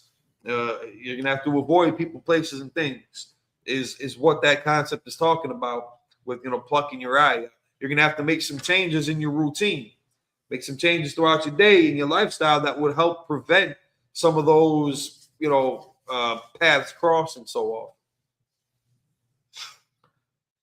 on. Who was the brother? Good Food? Is that Go Food? Salakia. Victor, I pray you get the help that you need. QS Food Review. Let me know if I had satisfied that that question that you had. The difference between the written law and the spiritual side of it. Oh, and actually that kind of goes again to what I was talking about with 2 Corinthians. Casting down imaginations and every high thing that exalted itself against the knowledge of God. According to the knowledge of God, you can't eat certain foods. No smoking. No smoking cigarettes, no vaping, no smoking weed, no smoking crack, no smoking crystal meth, no smoking bed bugs. You'd almost think that we shouldn't have to have that conversation. And I don't think it's, too big or too much of a threat right now. But there was a time where you had to say, put those bed bugs down. People were smoking bed bugs. That's one of those wicked imaginations that goes against the letter of the law. How do you follow that spiritually? God damn it, you don't do it. And you get yourself some better friends. Get yourself a better living situation. Probably would be the first go-to in that specific case. If you're tempted, if you got all these bed bugs around you and you just can't stop packing your pipe with them, you might want to seek professional extermination help for that issue. But all these imaginations, all these different philosophies and ideologies running rampant around us create stumbling blocks. And sometimes we can end up, becoming a stumbling block, to our own people. You can be over righteous, overbearing, and I don't know what the Hebrew equivalent to a Karen might be. A Pharisee, maybe. Maybe we'll just use that. You could end up being a Pharisee about it and thinking that you are educating people on the law when in fact you're causing more damage than you're going to be doing good. I had a brother who I was renting from, and he was a drug addict, on a couple of different things, and we used to party together back in the day. So like I knew some of what his hangups were, but I was renting from him, and I knew where my money was going. I was young in the truth at this point too. I was young. I was going through a lot of my own things at that point and trying to change my scenery a little bit. But I was being overly righteous with this brother. He wasn't in the truth. He wasn't trying to be, we'd have some talks and conversations about stuff, but he was very happy living how he was living. I'm paying him rent, and I know where my money's going. And I started, getting all worked up about it, like, Slacky, brother, I don't know if I can live here anymore because I know what you're doing with that money every time I give it to you. I know you're buying X, Y, and Z, and it's going up in smoke or it's going up in a tube, whatever it might be. And I don't feel comfortable, doing this anymore. So I think I got to leave. And now a whole fight breaks out. Like, you can't be over righteous and become a stumbling block to your own people that you think that you're trying to help defend or protect or educate, and really you're just being a douchebag. So that would go back to meditating on the law. To consider the different imaginations that you're being faced with. How to approach it. How to avoid it. There's some things that you've got a lot more power over people, places, and things that you might think. You can change your scenery. You've got control over that. It might suck. It might take you. Maybe you got to catch, another bus, 3 buses instead of 2. Maybe it's going to tax on an extra hour of your commute time to work. But you're gonna be able to avoid a lot of the headaches that normally that would have come with that usual path, maybe. You know what? I didn't check. Let me see something. View on Twitch. Salaki, I wanted to check the Twitch stream real quick. Because if we had anybody on there asking questions, I didn't want you to be ignored or avoided. Salaki.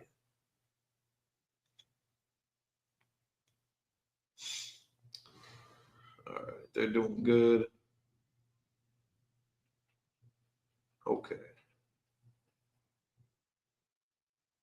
Oh, Salaki, just got to reload. I think we're good. So I just want to check that out before we head out. So casting down imaginations. Even though this precept is talking about more specifically how we approach combating the wickedness that we see out here. This definitely serves as a teaching lesson. Scripture that you can apply to keeping the law and what to meditate on, because they're doing all types of wicked stuff, man, with the media, with the movies, with the shows for these kids. There's so many things. Listen, as an adult, and I'm sure a lot of y'all in the group chats can relate to this. As an adult, there were some kid movies that we thought were just kid family movies. Didn't look anything strange to us. Come to find out some years later, people did a little background research on this stuff, got some of that behind the scenes information, and some of those metaphors and some of those scripts that we look back on, hindsight 2020, they were sick. They were sick, and they were just and our parents were just throwing us in front of the TV, and it's like, that's not to say anybody's mother or father was a horrible parent because you let us watch too much TV.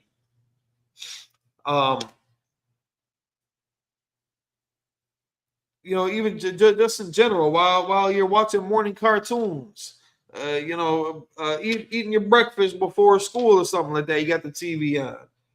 Movies, that we would watch, before going to sleep. Again, things that were advertised and presented as family friendly and kid safe. That years later we find out that they hid some really dark messages in a lot of those stories. Crazy work. Lion King, Little Mermaid, Wizard of Oz. Like, there's a lot of stuff that got unpacked. That we were so naive. I mean, we're kids. Of course, you can be a little naive, but definitely put us on edge as adults, having our own kids, what to watch out for. And they still use some of the same tactics where the music or the score, the soundtrack to the movies or to the shows or whatever they might be watching on the computer, the phone, the tablet. It sounds all well and good, but you had no idea just how dangerous the message is that they're sending our kids. So, that's another aspect of those of those imaginations, casting down those imaginations and every high thing that exalted itself against the knowledge of God. They want to tell you about how nutritious some of this food is, how medicinal some of these plants are, which is the funny thing about weed. Everybody argues, for the most part, like 99% of the arguments that I've heard was about how medicinal weed is. So we got the letter of the law about, not defiling your temple. An ungodly man diggeth up evil, and I'm paraphrasing, and it is in his lips is a burning flame. The other one about the brother smelling the branch. All these things that paint the visual picture of drug use. But the main argument to support it is how medicinal the medicinal properties of the plant, how beneficial it is that way, which it does carry, certain medicinal qualities. Here's the thing, though. Cocaine also contained medicinal properties, too. They were using that in the hospitals also. Before cocaine hit the streets, they were using that plant and its, some of its derivatives medicinally. Same thing with the poppy plant. And, before heroin, it was being used as a painkiller, as a sedative in hospitals.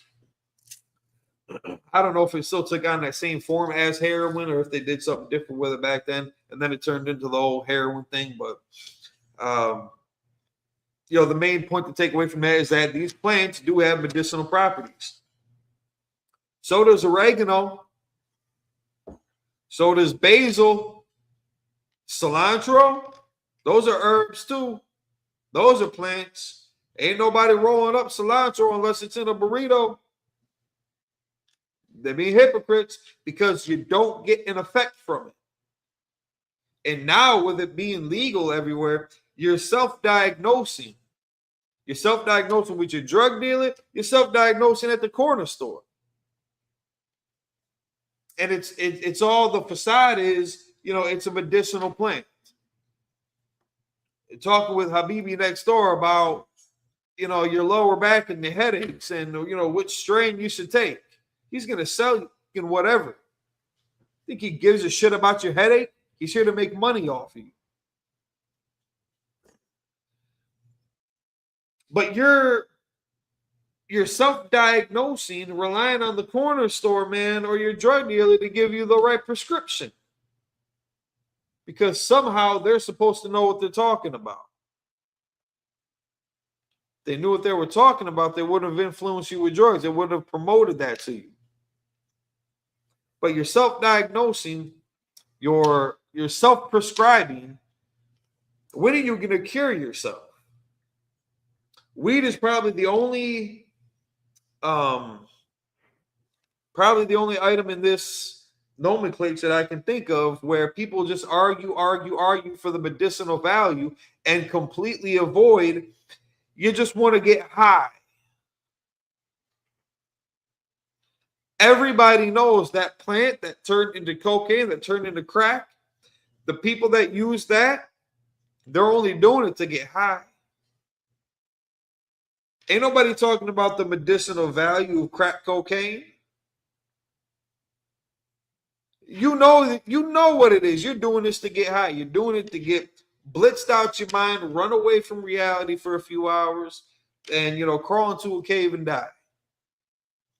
You know you're doing it to get high, but everybody's going to argue the medicinal aspect of weed. And they're never going to cure themselves. I don't know a single man, woman, or child who, been on that stuff that after the headache was gone, they stopped smoking.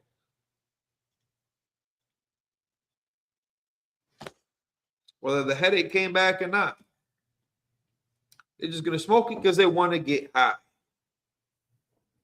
So analyzing all these imaginations, all this wicked stuff that these people are doing, meditating on the law, that's the spiritual side of this law. That's how you invoke the spirit into it. And that's how you apply it. That's how you can extract the wisdom of the law. So with that, just after 9 o'clock, I appreciate everybody who sat in with us. Louisiana, Florida, South Carolina, South Dakota, Slovakia, South Dakota. As we became Milwaukee, appreciate all 5,000 among the bar. May 31st is going to be the closing, or I'm sorry, the opening of the Feast of First Fruits. So get ready with all your menu item requests, and contact the schools near you if you need more information. If you need accommodations met, if you can't travel or get around, your car broke or something like that, let the school know.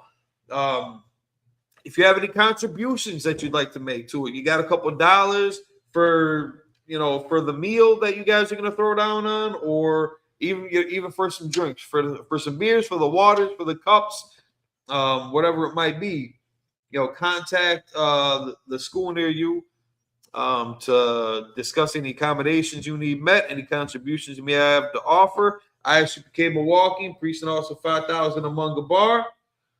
Shalom, y'all by some outside. Rock a thumb to the brothers. Y'all smart out by some outside to the sisters. Until next time.